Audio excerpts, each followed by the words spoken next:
오늘의 정석입니다. 토마토 투자자문의 김정수 운용역 만나보겠습니다. 안녕하세요. 네, 안녕하세요. 네, 어젯밤 미증시가 많이 밀려가지고 걱정들 많이 하고 계실 텐데 어떻게 분석하시는지 오늘 장의 대안도 같이 좀 마련을 해주세요. 네, 저는 시즌2라고 봅니다. 8월 초 우리가 2800대에서 2386까지 아주 단기간 내에 센 폭락세가 있었잖아요. 이제 엔캐리 청산에 대한 이 두려움이 시장에 확 퍼지기 시작을 하면서부터 경기 침체 우려가 다시 부각이 좀 됐었었고, 그리고 저 구간에서 일본 쪽 BOJ 쪽에서의 입장 변화가 나온 다음에 급등이 나왔잖아요. 그죠? 그러니까 기습적인 금리 인상을 해버리니까 그동안 엔화를 싸게 조달해서 해외에 풍부하게 투자했었던 이 유동성이 회수가 되면서 저 폭락세가 나왔었던 거잖아요. 그리고 이제 화들짝 놀라서 저 당시에 이제 부총재가 금리 인상 이제 안 할 수 있다. 시장의 충격이 이렇게 지속되면 부총재 발언 때문에 이렇게 급등 흐름이 나왔죠. 그죠? 자, 요거는 상황을 제가 설명을 해드린 거고, 그 전에 뭐 어떤 과정들이 있었냐면 대규모 신용 청산이 있었기 때문에 반등이 가능한 거예요. 그러니까 목적은 신용 청산인 거예요. 그래야 주식을 싸게 가져가죠, 그 사람들이. 무슨 말인지 이해되죠? 자, 그래서 7월 중순에서 8월 달 초까지는 제가 신용이나 반대 매매, 이게 핵심이다. 이게 나올 때까지 기다렸다가 그 자리가 나왔을 때는 과감하게 이제 매수하는. 그래서 이제 그 당시에 이제 하이닉스하고 현대자동차, 초보자분들은 욕심내지 말고 시장 수익률에 참여하는 정도 수준으로 제가 그때 말씀 좀 드렸잖아요. 이게 시즌 1인 거예요. 시즌 1의 목표는 뭐가 목표냐면, 갑자기 뒤통수 때리는 게 목적이었던 거예요. 투자주체 입장에서.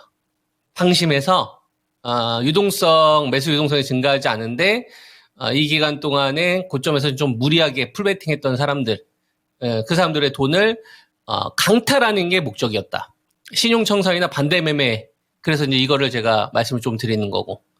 그 사람들의 목적이 이거다 이거예요.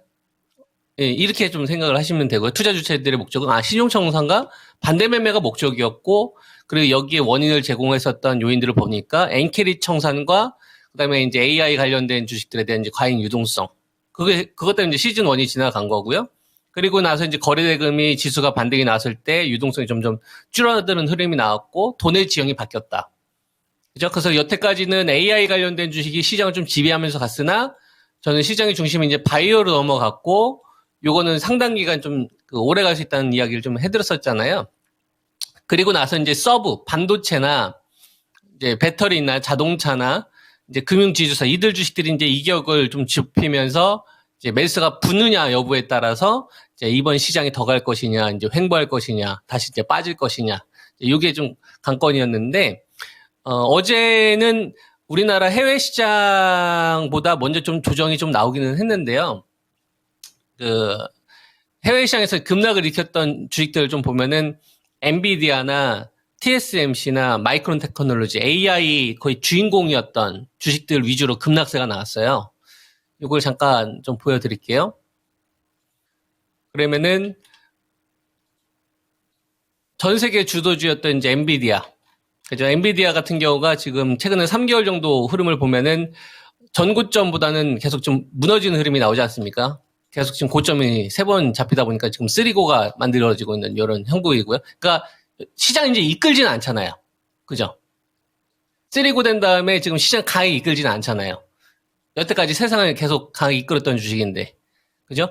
자, 그 다음에, 마이크로소프트 같은 주식들도 보면 AI 이제 대표 주자였었는데, 이 주식도 보면은, 1년 동안의 흐름을 보면 전고점보다 한참 아래 수준에서 있다 이겁니다. 시장을 이끌지 않는다 이거예요. 최근에 3개월 흐름을 보더라도 시장을 넘어서거나, 이런 흐름이 전혀 없다. 근데 이런 주식은 어떤 주식이냐면, 여태까지 AI 대장주로 세상을 이끌었던 애들이에요. 엔비디아가 40조 매출에 25조라는 어마어마한 실적을 냈는데도 불구하고 시장에서는 걱정하는 거예요. 애플이 저 거대 공룡 애플이 시가총액 4,500조에 해당하는 애플이 분기당 많이 벌면 한 35조인데 그리고 마이크로소프트도 그 고속 성장을 했던 이 시기에 많이 벌었던 한 37조거든요, 분기당. 그러면은 엔비디아가 이런 속도로 계속 간다 하더라도 25조 정도 되면은 이게 아무리 고속 성장을 한다 하더라도 애플과 마이크로소프트 정도의 분기까지 갈 수 있을까? 요거에 대해서 이제 퀘스천 마크를 하다가 엔캐리 청산 이슈가 나오니까 이제 거기 화들짝 놀란 거죠.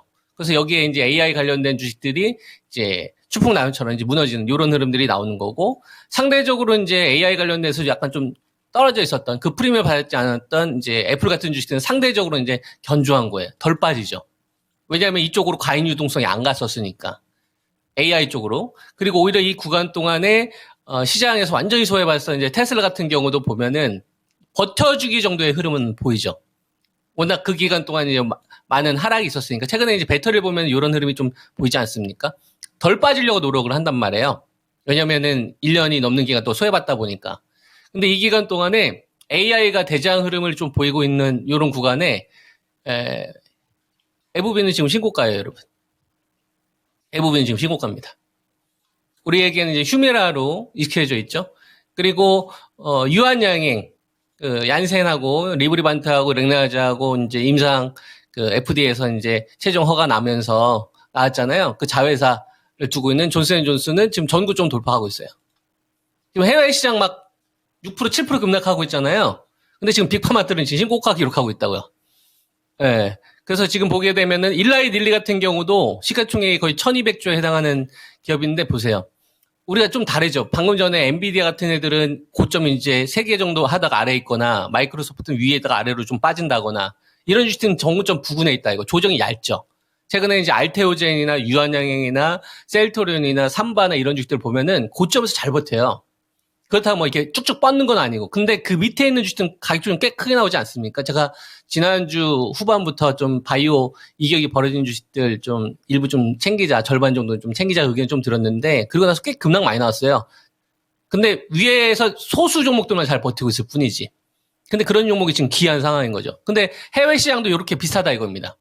그리고 실적에 따라서 금리 인상 기간 동안에 똑같은 이제 소매 쪽에서는 실적이 동반되지 않은 달러 제너럴 같은 경우에는 폭락이 되는 회복을 못하죠. 최근에 아모레퍼시픽하고 한국콜마하고 좀 차이가 나지 않습니까? 똑같은 화장품 섹터인데 OEM 쪽하고 중국에 대해서 이제 다리가 걸려있는 디스카운트 요인이 있는 업체들이 쉽게 못 살아난다니. 같은 섹터인데도 불구하고. 반면에 베스트바이 같은 경우를 보게 되면 전고점 넘어서 지금 신고가예요, 여러분. 그러면 이거는 경기 침체가 문제가 아닌 겁니다. 경기 침체는 우리가 표면적으로 드러난 거고, 요게 이제 제가 시즌2로 좀 말씀드리고 싶은 부분인 건데, 이전에 이런 이야기를 했던 것 같아요. 승자 독식이라고. 시즌2는 여러분, 승자 독식 구조로 가게 되어 있어요. 왜냐면은 금리 인상 기간 동안에 거의 한 2년 동안 이 구간 동안에 이제 생존을 못했던 업체들은 실력이 없었다는 얘기거든. 내가 음식 장사를 하더라도 그 기간 동안에 못 버틴 거예요. 근데 진짜 막 장인 정신으로 했던 애들은 막 구석까지 있는데도 불구하고 찾아서 밥 먹지 않습니까? 줄 서서 막 3시간, 4시간 기다리면서까지. 그런 거는 가치를 인정해 주는 거죠. 그러니까 금리 인상 기간 동안에 경쟁력이 없거나 다른 업체한테 잡아먹히는 업체들은 폭락이 나와서 회복을 못하는 거예요. 지금 인텔처럼. 근데 거기서 생존하는 업체는 어떻게 된 거예요? 그 판을 다 씹어먹는 거예요. 10개의 치킨 가게가 있으면 9개 망하면 그 한 군데가 대박이 나는 겁니다. 그래서 지금 10개 가운데에서 10개를 다 살려주려고 하는 시간이 아니라 10개 가운데서 한 7, 8개는 싹 다 버리고 그 두 군데를 추리려고 하는 구간이 요번에 시즌2다. 그래서 승자 독식 구조로 현재 시장은 갈 것이다. 저는 이렇게 이제 보는 거고, 승자 독식 구조로 가려면 여러분들 어떤 단계가 나옵니까? 테스트를 계속해요. 제가 진짜 영웅이 될 만한 자격이 있나? 시장이 폭락하는 거에 비해서 이 주식은 매수세가 안 빠지나? 시장이 올라갈 때 이 주식은 잘 좀 치고 가나? 그리고 실제로 실적이 찍히나? 여러분들 사람을 믿을 때 바로 한 번에 믿습니까? 아니잖아요. 지켜보잖아요. 저 사람이 말과 행동이 일치하는지를 지켜보고 꾸준한지를 지켜보고 그리고 지식 수준이 있는지를 바라보고 말과 행동이 일치하고 실제로 그게 좋은 결과로 기결되는지 지켜본 다음에 신뢰감이라는 게 생기지 않습니까? 그죠? 기업들도 똑같다는 얘기예요, 여러분. 기업들도 똑같다. 야, 내가 이거 이제 그 투자 주체 입장에서 제가 여러분한테 말씀을 드리는 겁니다. 반말을 제가 하는 게 아니라 쉽게 좀 설명하려고 이해를 하세요. 야, 내가 너희들한테 한 8주에서 9주 정도만 자금 뿌릴 거야. 아직 난 불확실성 요인이 다 거뒀다고 생각은 하지 않아. 예, 그래서 내가 그동안 과잉 유동성으로 쌌던 돈들은 다 회수할 생각이야. 예, 여기서 생존할 수 있는 것부터 잘 추려봐. 내가 힌트는 줄게. 이게 지금 현재 투자 주체가 주는 이 포인트고요. 그래서 내가 지금 박스권을 만들 건데 이 박스권을 만들 때 내가 너희한테 힌트를 분명히 줄 거야. 자, 2,700 요 구간 넘어갔었을 때 반도체, 바이오 중심 이 5종목이 치고 가면서 반도체가 따라가지 않으면 돌파대로 다시 빠지니까 좀 일부 챙기거든 현금 들고 있어. 그리고 시장이 횡보하는 요 구간 동안 반도체가 자금 붙지 않으면 이건 상단 돌파할 생각 없으니까 그렇게 알아들어. 그리고 이 기간 동안 바이오 주식들이 버텨주면 난 하락장으로 갈 생각 없으니까 이번 구간에 초과 하락이 나오는 기간 동안 생존할 수 있는 기업으로 매수해 더. 이거는 하이닉스 관련된 주식들보다는 삼성전자 관련된 주식들 위주로 있을 거야. 이것이 현재 시장이 좀 주고 있다고 보고 있고요. 그리고 2664 정도 되면 이 밴드 하단으로 얼마를 우리가 이제 둘 것이냐. 이거는 우리가 현재 시점에서 함부로 예측하기는 어렵지만 지금 현재 시점에서 제가 좀 보이고 있는 거는 2600하고 2500 한 30선 정도가 보입니다. 그러니까 요 구간이 왔었을 때 이 올지 안 올지는 모르죠. 그죠? 올지 안 올지는 모르죠. 근데 만약에 저 구간이 왔었을 때 바이오 중심주가 살아있는지를 보세요. 여기서 이제 바이오라는 거는 유한양행, 셀트리온, 삼성바이오로직스, 알테오젠, 리가켄바이오 이 5종목을 이야기하는 겁니다. 단기 조정은 나와도 상관없어. 근데 중장기 추세가 무너지면 안 돼. 이때 삼성전자가 78,000원을 회복하려고 하는 시도가 나와야 되는 거예요. 그러면 그건 바닥을 잡는 겁니다.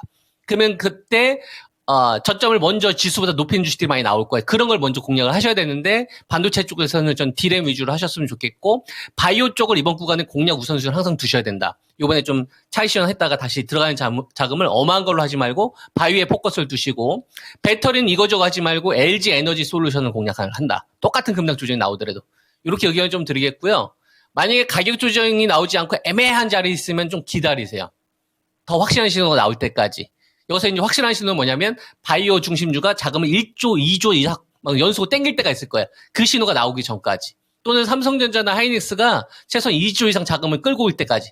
그거는 돈을 쏘겠다는 얘기예요. 그 전까지는 시장에서 계속 가둬두면서 투자자들의 어떤 심리를 요동칠 수 있으니까 거기 절대 휘둘리지 마시고 제가 말씀드린 이 기준들을 한번 해보세요. 훨씬 더 결과가 좋을 겁니다. 네, 제 전략이 도움되시기 바랍니다. 네, 알겠습니다. 오늘도 자세한 말씀 고맙습니다. 예, 감사합니다. 네, 지금까지 오늘의 정서 김정수 운용혁이었습니다.